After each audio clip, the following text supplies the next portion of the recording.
एक समय किसी नगर में एक बहुत ही धनवान साहूकार रहता था। साहूकार का विवाह नगर की सुंदर और गुणवंती लड़की से हुआ था। एक बार वो अपनी पत्नी को लेने बुधवार के दिन ससुराल गया और पत्नी के माता पिता से विदा कराने के लिए कहा।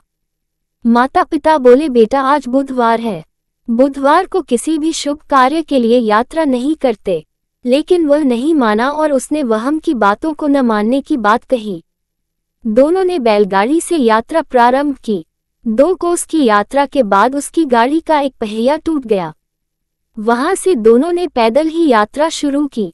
रास्ते में पत्नी को प्यास लगी तो साहूकार उसे एक पेड़ के नीचे बैठाकर जल लेने के लिए चला गया। थोड़ी देर बाद जब वो कहीं से जल लेकर वापस आया तो वह बुरी तरह हैरान हो उठा, क्योंकि उसकी पत्नी के पास उसकी ही शक्ल सूरत का एक दूसरा व्यक्ति बैठा था। पत्नी भी साहूकार को देखकर हैरान रह गई। वह दोनों में कोई अंतर नहीं कर पाए। साहूकार ने उस व्यक्ति से पूछा, तुम कौन हो और मेरी पत्नी के पास क्यों बैठे हो?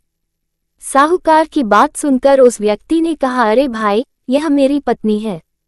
मैं अपनी पत्नी को ससुराल से विदा करा कर लाया हूँ, लेकिन तुम कौन हो जो मुझसे ऐसा प्रश्न कर रहे हो? साहूकार ने लगभग चीखते हुए कहा, तुम जरूर कोई चोर या ठग हो। यह मेरी पत्नी है, मैं इसे पेड़ के नीचे बैठाकर जल लेने गया था। इस पर उस व्यक्ति ने कहा, अरे भाई, झूठ तो तुम बोल रहे हो। पत्नी को प्यास लगने पर जल लेने तो मैं गया था। मैं तो जल लाकर अपनी पत्नी को पिला भी दिया है।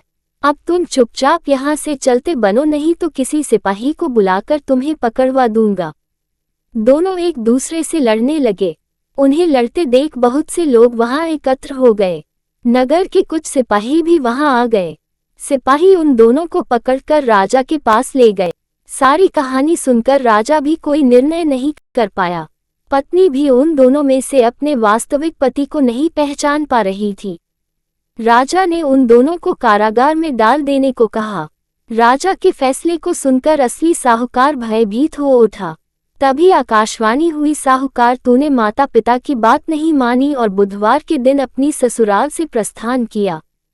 ये सब भगवान बुद्धदेव के प्रकोप से हो रहा है। साहूकार ने भगवान बुद्धदेव से प्रार्थना की कि हे भगवान बुद्धदेव, मुझे क्षमा कर दीजिए, मुझसे बहुत बड़ी गलती हुई। भविष्य में अब कभी बुधवार के दिन यात्रा नहीं करूंगा और सदैव बुधवार को आपका व्रत किया करूंगा। साहूकार की प्रार्थना से प्रसन्न होकर भगवान बुद्धदेव ने उसे क्षमा कर दिया। तभी दूसरा व्यक्ति राजा के सामने से गायब हो गया। राजा और दूसरे लोग इस चमत्कार को देखकर हैरान हो गए। भगवान बुद्धदेव की अनुकंपा से राजा ने साहूकार और उसकी पत्नी को सम्मानपूर्वक विदा किया। कुछ दूर चलने पर रास्ते में उन्हें बैलगाड़ी मिल गई। बैलगाड़ी का टूटा हुआ पहिया भी जुड़ा हुआ था। दोनों उसमें बैठकर नगर की ओर चल दिए। साहूकार और उसकी पत्नी दोनों बुधवार का व्रत करते हुए आनंदपूर्वक जीवन यापन करने लगे। भगवान बुद्धदेव की अनुकंपा से उनके घर में धन संपत्ति की वर्षा होने लगी। जल्द ही उनके जीवन में खुशियां ही खुशियां भर गई।